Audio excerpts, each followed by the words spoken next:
Since August 2014, there's been a real increase in the amount of vehicles that have been leaving the UK and been stolen to order, particularly right-hand drives. Earlier this year, we had what we call a UK threat assessment that was made.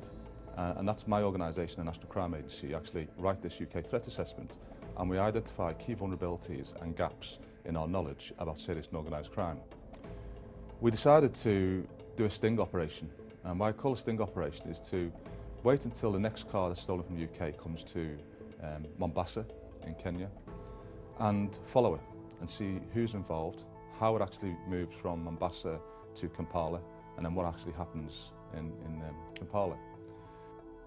As a result of the work done by APU, the people who are responsible for the trackers in the vehicles, they informed us the vehicle had turned up in Mombasa port.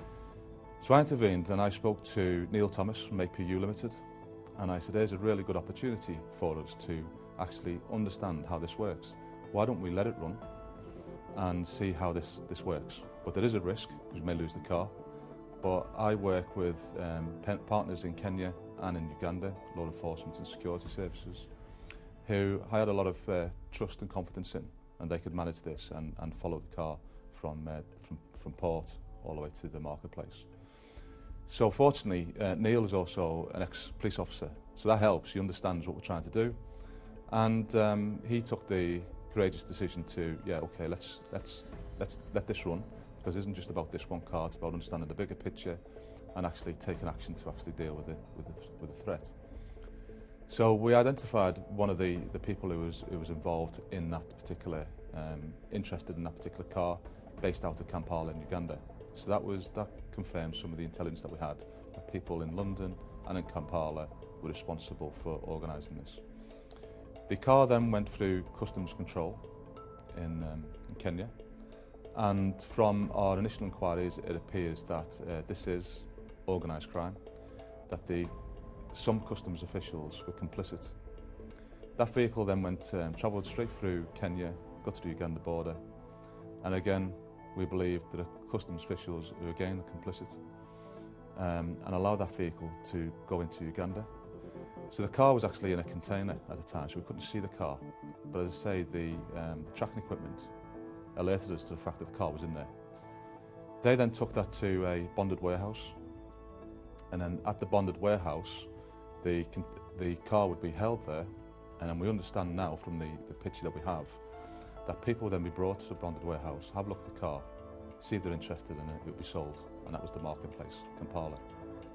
So we decided that the next stage, now that we understood how this actually worked, was to actually go and secure and preserve the evidence. So go into the compound, recover the car, and then take it back from there. And then the next stage would be to identify the criminal networks around it and look to see what more further we could do. When we started examining other bonded warehouses in that region, I understand we recovered something like 29 other high-value stolen cars, all from the UK, recently arrived in top condition, ready to be sold.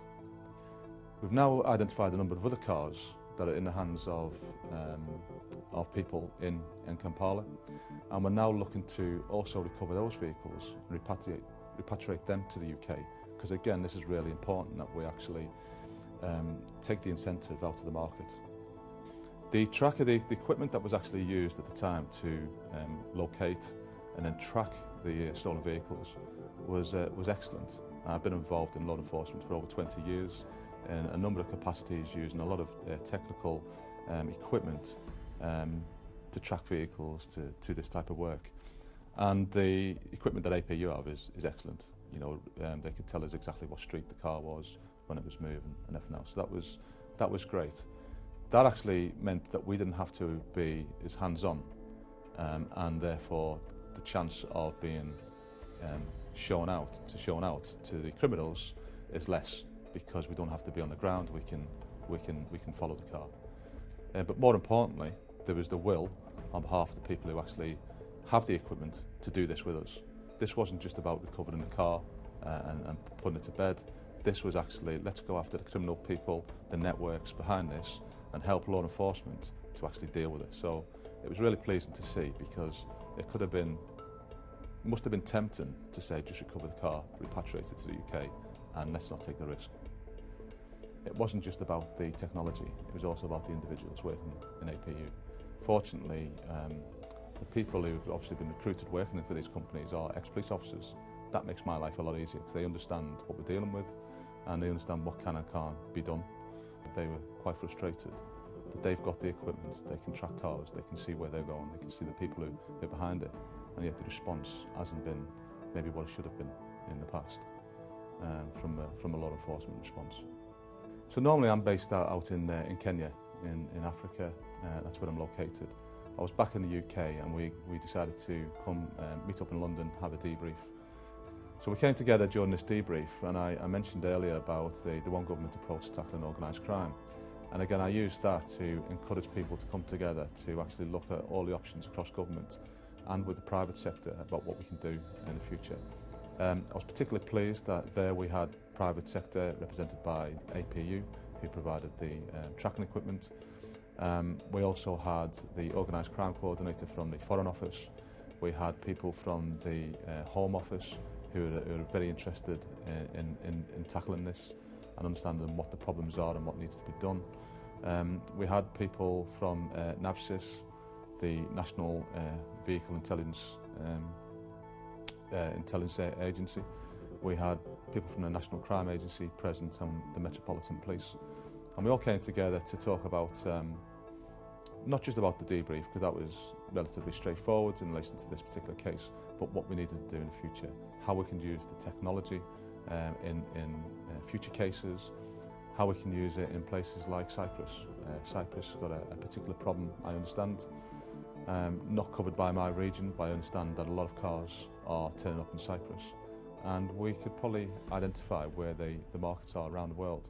Because I genuinely think the cars will still end up in Kampala, but I actually think we've almost, through one investigation here, probably destroyed the market in Kampala. And we'll keep revisiting it over the next few months to make sure that market doesn't rear its head again. But I don't think it will, because of the action that we've taken and the work that we're doing with the police, the prosecutors and the government in Uganda to stop this happening again.